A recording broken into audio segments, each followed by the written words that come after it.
Film asal Jepang ini berjudul Mr. Long.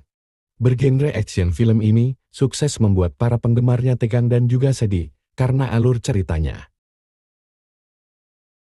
Tidak usah banyak bacot, langsung aja ke ceritanya. Inilah alur cerita film Mr. Long. Awal film memperlihatkan dengan latar sebuah diskotik terkenal di Tokyo, Jepang. Saat itu adalah tanggal gajian bagi para pekerja serta para LC juga. Mereka menunggu gaji dari bosnya. Sebelum itu, mari saya perkenalkan dengan si cantik Lily. Lily adalah aset berharga diskotik tersebut. Dia sangat cantik, modis, seksi, dan juga montok. Karena hal itulah, Lily menjadi primadona di diskotik tersebut. Saat semua orang sudah menerima gaji, namun tidak dengan Kenji. Kenji tidak menerima gaji karena dianggap telah merusak mobil inventaris diskotik. Kenji sangat sedih karena Kenji tidak menerima gaji bulan ini. Ia tidak merasa bersalah. Setelah itu Kenji mengantar pulang para LC. Lily melihat keanehan pada mobil inventaris yang masih mulus, tidak sesuai yang dikatakan oleh bosnya. Lily yang melihat itu menjadi iba dengan Kenji. Lalu Lily memberikan setengah gajinya kepada Kenji. Kenji awalnya menolak karena paksaan Lily, akhirnya Kenji pun menerimanya. Esok paginya, Kenji ingin berterima kasih kepada Lily dengan mengajaknya sarapan pagi bersama. Sampai di warung, mereka bisa ngobrol apa adanya dan menjadi diri sendiri. Lily curhat kepada Kenji jika dulu dia punya impian, yaitu menjadi penari balet. Namun takdir berkata lain hingga Lily menjadi wanita penghibur. Sejak saat itu, mereka pun terlihat saling jatuh cinta. Malam itu, seperti dua sepasang kekasih yang dimabuk cinta. Mereka pun menutup malam itu dengan bercocok tanam sedap. Beberapa bulan kemudian, ketika bos Yakuza pemilik diskotik mengetahui kehamilan Lily, para anak buah Yakuza memukuli Kenji hingga babak belur. Mereka marah karena jika Lily yang menjadi primadona di diskotik hamil, maka pelanggannya akan kabur. Dengan kasar Lily dibawa ke tempat aborsi untuk menggugurkan kandungannya. Dalam keadaan yang menyedihkan, Lily tidak pantang menyerah. Saat anak buah Yakuza lengah, Lily kabur dari tempat aborsi tersebut dan pergi keluar Tokyo. Beberapa bulan kemudian, Lily kini telah melahirkan bayinya dan diberi nama Jun. Namun kehidupannya sangat menyedihkan karena tinggal di kos kumuh. Ditambah lagi uang tabungannya habis dan tidak memiliki pekerjaan. Pada akhirnya Lily pun memutuskan membuka jasa open BO. Dengan nekat Lily mencari pelanggan pertamanya di pinggir jalan. Setelah mendapatkan pelanggan, pelanggan tersebut kaget karena dia melihat ada bayi kecil di rumah Lily karena sudah bayar. Akhirnya mereka pun bermantap-mantap.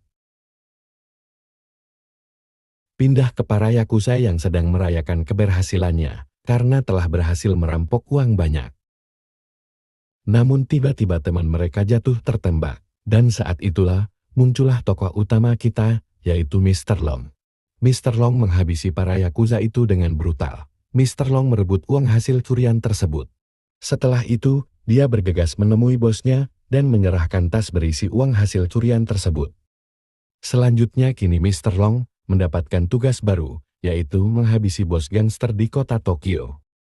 Bernama Shotaro, Mr. Long dibekali paspor dan uang untuk menuju Tokyo. Kini Mr. Long telah tiba di Tokyo dan segera mencari bos gangster bernama Shotaro di sebuah diskotik. Setelah menemukan Shotaro, Mr. Long langsung beraksi, namun tak disangka-sangka saat ditusuk pisau tidak mempan. Ternyata Shotaro ini memakai baju pelindung atau biasa disebut baju anti peluru ya, sehingga pisau tidak bisa menembus badannya. Alhasil Mr. Long pun ditangkap oleh anggota gangster dan dimasukkan ke dalam karung, lalu dipukuli hingga babak belur. Dia pun akhirnya dibawa ke tepi jurang, dan dari jauh Kenji, pakar Lily yang juga memiliki dendam dengan Shotaro, datang untuk menanyakan keberadaan Lily. Saat perhatian para gangster teralihkan oleh Kenji, Mr. Long kabur dengan menggulingkan badannya ke jurang. Sedangkan Kenji yang berusaha melawan para gangster ikut terjun ke jurang bersama Mr. Long. Para gangster masih terus berusaha menembakinya, namun salah tembak hingga menembaki rekannya sendiri. Sedangkan Kenji sempat melepaskan ikatan tali Mr. Long. Pada akhirnya Kenji dihabisi oleh para gangster hingga tewas. Mr. Long akhirnya berhasil kabur, meskipun sempat terkena tembakan pada perutnya. Hari pun berganti, kini Master Long telah sampai di perkampungan yang tidak terawat. Kebanyakan penghuninya adalah imigran Cina yang kebanyakan dari mereka pecandu narkoba. Mr. Long yang leman, akhirnya istirahat di atas seng bekas. Beberapa saat kemudian, datang bocil yang membangunkannya dan memberikan minum. Lalu bocil itu pergi dan balik sambil membawa obat-obatan. Bocil itu kembali lagi. Dan kali ini, dia membawa pakaian wanita agar Mr. Long mengganti pakaiannya. Selang beberapa saat, terdengar petani yang sedang mengejar si bocil yang telah mencuri sayuran dari seorang petani. Saat ia berjalan, Mr. Long menemukan rumah dengan air yang bersih. Meskipun kondisinya sudah sangat tidak layak huni, namun masih bisa jika dia masak di sana. Dia pun segera mengambil sayuran yang dicuri Bobil tadi. Tak lupa dia juga mengais panci dan sotil bekas di sana dan terdapat garam dan gula juga. Pagi itu, Mr. Long membuat sarapan dengan peralatan seadanya. Dia juga memberikan semangkok untuk si bocil.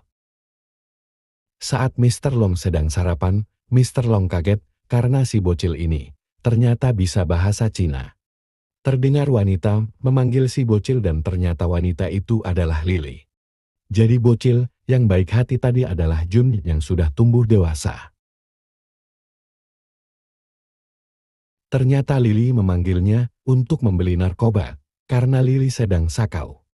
Sejak sering open BU, Lily sering memakai narkoba. Jun yang masih belum mengerti apa-apa menuruti ibunya tersebut. Terlihat sang bandar narkoba yang nampak sudah terbiasa dengan kebiasaan ini. Bandar itu memasukkan narkoba ke dalam sebuah mainan. Dari kejauhan ternyata Mr. Long membuntuti Jun dan berasa prihatin melihat hal ini. Saat sampai di rumah, Jun segera menyerahkan narkoba tersebut kepada Lily. Mr. Long datang dan segera merebut barang haram itu. Mr. Long langsung menghajar Lily saat itu juga. Lily yang sakau menyakiti diri sendiri. Mr. Long pun mengikatan tubuhnya Lily di pojokan. Melihat itu Jun kebingungan dengan sikap Mr. Long, di mana Jun yang belum mengerti jika ibunya sakau dengan narkoba. Malam harinya, Mr. Long yang sudah terjebak di kota itu mencari cara agar bisa pulang ke Taiwan. Mr. Long bingung karena tidak punya uang sepeser pun. Di saat itulah, dia diberitahu seseorang jika ada jadwal kapal berlayar dari Jepang ke Taiwan pada tanggal 30 Agustus. Sedangkan harga tiket kapalnya 300.000 yen. Tentu saja Mr. Long jadi putus asa. Sesampainya di rumah, Mr. Long juga membuatkan bubur untuk diberikan kepada Lee yang masih dalam keadaan dipasung. Setelah itu Mr. Long menyalakan lilin dan ia merenung. Karena rumahnya belum terpasang listrik. Jadi Mr. Long menyalakan lilin. Di tengah kegelapan itu, dia merenung dan melihat beberapa lembar uang yang didapat dari tetangganya. Mr. Long pun seolah mendapatkan harapan untuk bisa beli tiket kapal agar bisa pulang ke Taiwan sebelum tanggal 30 Agustus. Esok paginya, Mr. Long ditemani Jun, duduk merenung memandangi gerobak pemberian tetangganya. Setelah itu, berbondong-bondong tetangga lain datang dan membersihkan rumahnya. Pokoknya semua menjadi beres. Dibikinin gerobak, dibeliin bahan baku jualan, dipasangin listrik, dan diberi tanaman-tanaman bagus. Wah, Mimin juga pengen punya tetangga sebaik ini. Sebagai orang yang punya kehidupan yang keras, tentu Mr. Long hanya bisa bengong melihat kebaikan dari semua tetangganya.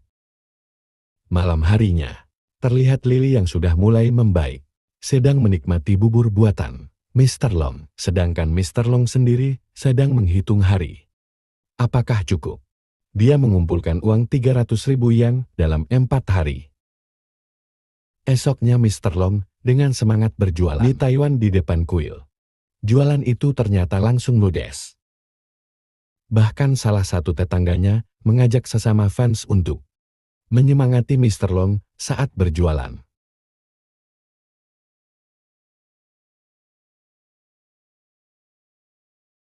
Alhasil, Mr. Long yang pendiam ini pun dibuat malu olehnya. Usai berjualan, mereka pulang dengan hati gembira. Dan sebagai rewards, mereka pun menikmati es krim bersama di pinggir sungai. Malam harinya, Lily menatap Jun, anaknya sambil menikmati bubur buatan Mr. Long. Dia sedih karena tidak bisa memberikan keluarga yang utuh bagi Jun. Sedangkan Mr. Long, dengan semangat dia kembali membuat mie untuk bahan jualan besok pagi. Hari berganti dengan masih ditemani oleh Jun. Mr. Long berjualan lagi di depan kuil. Kali ini makin laris jualannya. Saking lezatnya mie Taiwan ini. Bahkan ada yang sengaja memotretnya untuk upload di sosmed. Namun Mr. Long yang misterius berusaha untuk bersembunyi. Sorenya seperti biasa. Dia mengajak Jun makan es krim di pinggir sungai. Lanjut malam hari, Long kembali membuat bahan baku dan istirahat. Namun dia mimpi buruk. Dia bertemu ketua gangster yang mentertawakannya. Lalu dalam mimpi itu, ketua gangster menghabisi tetangganya satu persatu. Jelas mimpi itu membuatnya menjadi sangat gelisah. Pagi pun tiba. Terlihat Lily sudah sembuh dari kecanduan narkobanya. Sedangkan Mr. Long dan Jun masih seperti biasa. Mereka dengan semangat berjualan. Malam harinya mereka diajak menonton drama musikal di kuil. Tetangganya yang mendapatkan juara 3. Mendapat hadiah tiket wisata mengunjungi Wonderland. Dengan sukarela, tetangga itu pun memberikannya kepada Jun. Agar bisa pergi bersama dengan Mr. Long dan Lily. Bahkan tetangga yang baik itu juga meminjamkan kameranya untuk berfoto. Mr. Long dengan perasaan galau. Karena uang yang terkumpul belum mencapai 300.000 yen. Sedangkan besok sudah tanggal 30 Agustus. Dengan sedih, dia pun akhirnya memutuskan menunda kepulangannya ke Taiwan. Dan memilih menikmati waktu bersama Jun dan Lily. Akhirnya mereka pun berangkat. Sama layaknya keluarga bahagia. Mereka menikmati perjalanan wisata mereka. Dan sebagai cenderamata, mereka juga membuat gelas dari tanah liat. Hari itu menjadi hari yang bahagia buat mereka bertiga. Sekalipun sikap Mr. Long dingin dan jarang tersenyum. Namun dia pun juga menikmati momen kebersamaan itu.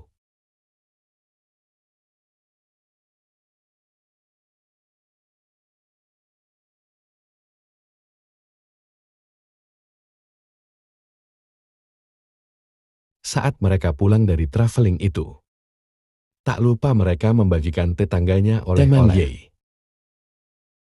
Ditambah Mr. Long juga memasakkan makanan super lezat lagi bagi para tetangga baik hatinya. Malam harinya, saat Mr. Long mengantarkan Lily dan Jun pulang, ada yang berbeda di antara mereka berdua. Tampaknya benih-benih cinta mulai tumbuh di antara keduanya, meskipun banyak hal sedih terjadi. Namun tampaknya semesta masih memberikan banyak kebaikan bagi mereka berdua. Pagi harinya, Lily memutuskan untuk ikut menemani Mr. Long dan Jun berjualan. Tentu saja ini membuat Lily gembira. Rasanya dia seperti mendapatkan harapan baru untuk punya kehidupan yang normal, seperti yang lainnya. Saat mereka pulang, mereka melintasi lapangan baseball. Jun hanya bisa menatap dari luar lapangan. Mr. Long yang menyadari jika selama ini telah banyak membantunya berjualan. Merasa kasihan karena dia tidak pernah punya teman. Mr. Long pun berinisiatif mendaftarkan Jun ke sekolah baseball. Tentu saja ini membuat Jun dan Lily sangat bahagia. Setiap hari, Jun dengan Lily berlatih bersama Mr. Long. Mereka ini tampak sudah sangat dekat, layaknya seorang anak dan ayah. Tibalah saatnya klub baseball mengadakan lomba. Semua tetangga ikut mendukung Jun dalam lomba itu. Namun, karena dukungan dari tetangga yang terlalu riuh, membuat Jun gugup. Tapi akhirnya Jun berhasil mencetak poin yang akhirnya membuat tim baseball mereka menang. Hari berikutnya, ia masih seperti biasa. Mereka kompak, mendorong gerobak untuk berjualan mie ayamnya. Di tengah kebahagiaan itu, tanpa sadar, dari kejauhan, mereka dilihat oleh si botak Kentaro. Lagi-lagi si botak ini, Lily yang ketakutan, berniat untuk kabur, melarikan diri dan pulang ke rumah. Namun apes ternyata Kentaro sudah ada di rumahnya. Kentaro bilang bahwa dia sedang mencari Mr. Long. Dan tidak menyangka jika Mr. Long sedang dekat dengan Lily. Lily yang ketakutan, berusaha kabur, namun sayangnya, tidak bisa alhasil. Dengan kejam, Kentaro lagi-lagi memperkaosnya dan menyuntikkan barang haram itu lagi.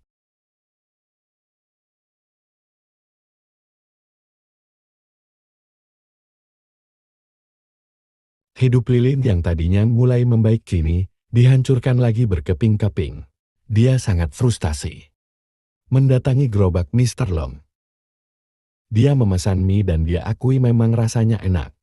Namun Mr. Long mulai curiga. Jika orang ini pasti berniat jahat kepadanya. Mr. Long teringat Lily dan langsung pulang ke rumah. Sesampainya di rumah, pemandangan mengeringkan pun terjadi.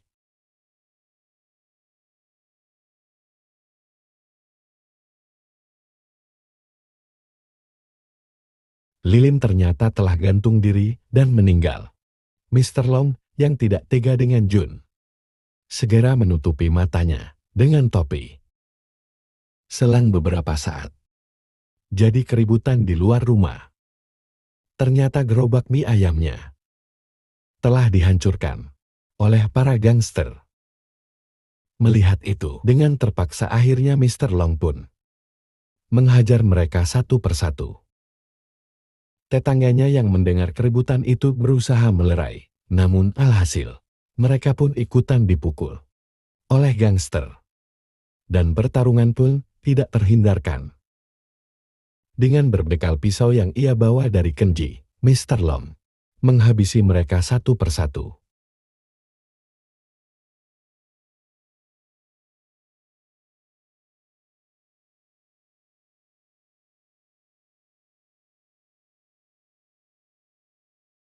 Usai bergelutan yang berdarah-darah itu, akhirnya Misteri Long berhasil membunuh Shotaro.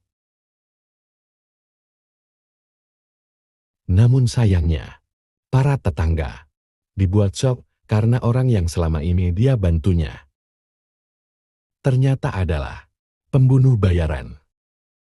Demi keselamatan bersama, mereka pun terpaksa mengusir Mr. Long agar kembali ke negaranya. Akhirnya mereka pun berpisah. Setelah sampai di Taiwan, Mr. Long kembali menemui bosnya dan mendapatkan misi baru. Namun beberapa saat kemudian, terdengar suara berisik dari luar yang ternyata adalah para tetangganya dari Jepang yang mengantarkan Jun. Dengan penuh haru, Mr. Long memeluk Jun dan memutuskan untuk mengadopsinya. Dia disekolahkan di sekolah yang baik dan mendapatkan kehidupan yang layak. Dalam hidup kadang-kadang semesta mempertemukan kita dengan orang yang bermacam-macam. Ada yang baik, ada juga yang buruk. Ada juga yang seperti Mr. Long, sekalipun sikapnya dingin, tapi dia memiliki hati yang tulus. Walaupun kadang hidup tidak sesuai rencanamu, tapi skenario Tuhan pasti yang terbaik. Seperti Jun, yang tadinya tidak pernah melihat sosok ayah dan harus kehilangan ibunya. Tapi Tuhan gantikan dengan ayah yang baik dan menyayanginya.